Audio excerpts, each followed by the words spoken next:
Chicken hariyali কাবাব এখন restaurant স্টাইলে বাসায় ইজি ভাবে তৈরি করে নিতে পারেন।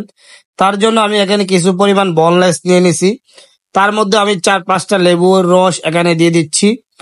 লেবুর রস দেওয়ার পর আমি এখানে লবণ দিয়ে দিচ্ছি। আমি এখানে 2-3 টেবিল স্পুন লবণ দিয়ে দিচ্ছি। তারপরে হচ্ছে আদা রসুন পেস্ট দিয়ে দিচ্ছি।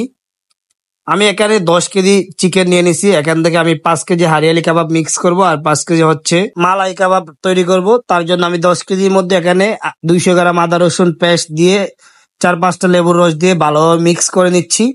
মিক্স করে আমি এখান থেকে 5 কেজি আলাদা করে নিব। এগুলি মিক্স করার আগে একটা টেকনিক আছে, টেকনিকটা শিখে নিন, তাহলে অনেক কাজে দিবে। মিক্স করে চিকেনের মধ্যে আদা রসুনের পানি আছে, এমনি চিকেন যখন আপনার চিকেনটা বোনলেস করো ওই সময়ের পানি থাকে, লেবুর রস থাকে, এগুলি সুন্দর করে চাপ দিয়ে পানিগুলি বের করে নিতে হবে। কাবাবের জন্য এটা অবশ্যই মাস্ট আপনাদের করতে হবে। দেখতে পাচ্ছেন আমি সবগুলি চিকেনের পানি এখানে চেপে নিয়ে নিছি। চেপে নেওয়ার পর আমি এখানে 5 কেজি আলাদা করে নিচ্ছি। আমি 5 কেজি এখানে নিয়ে নিছি এটা হারিয়ালি কাবাবের জন্য। তার মধ্যে আমি প্রথমে এখানে দিয়ে দিব বিট লবণ। স্বাদ অনুযায়ী আমি এখানে বিট লবণ দিয়ে দিচ্ছি।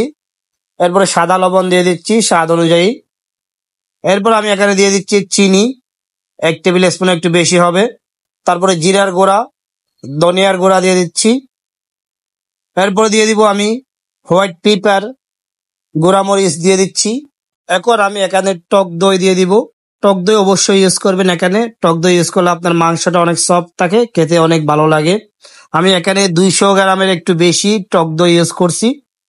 এরপর আমি এখানে দিয়ে দিব কাজু বাদাম পেস্ট।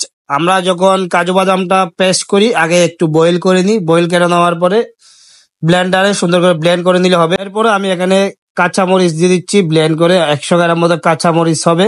এটা অবশ্যই আগে থেকে ব্লেন্ড করে দিবেন। এরপরে পালং শাক আমি সিদ্ধ করে সুন্দর করে আগে থেকে এখানে ব্লেন্ড করে দিচ্ছি, সেগুলি দিয়ে দিচ্ছি। এরপরে মিক্স গরম মশলা দিয়ে দিচ্ছি। এইটার রেসিপি আমার পেজে দেওয়া আছে, ওখান থেকে দেখে নিবেন। এরপর আমি এখানে 250 গ্রাম মতো সরিষার তেল দিয়ে দিচ্ছি। এগুলি দিয়ে সুন্দর করে আমি মিক্স করে আধা ঘন্টা বা 20 মিনিট রেখে দিব। আমি আধা ঘন্টা পরে তারপর আমি শিকের মধ্যে গেঁথে নিব। যাদের বাসায় আপনাদের কয়লা সিস্টেম আছে আপনারা কয়লার মধ্যে চাইলে এগুলি ডান করে নিতে পারেন। কয়লার মধ্যে আপনার 10 থেকে 12 মিনিট সেকলে চিকেন কাবাব হয়ে যাবে। আর যাদের বাসায় কয়লা নাই আপনারা চাইলে এটা ফ্রাই প্যান বা কড়াইতে সুন্দর করে সরিষার তেল দিয়ে চুলার হিটটা অবশ্যই মিডিয়ামে রেখে সুন্দর করে ভেজে ফ্রাই করে খেতে পারেন। আর আপনারা যারা রেগুলার আমার ভিডিও দেখেন, আমার একটা ইউটিউব চ্যানেল আছে জাভেদ কিচেন বিডি, সবাই একটু সাপোর্ট করে পাশে থাকবেন।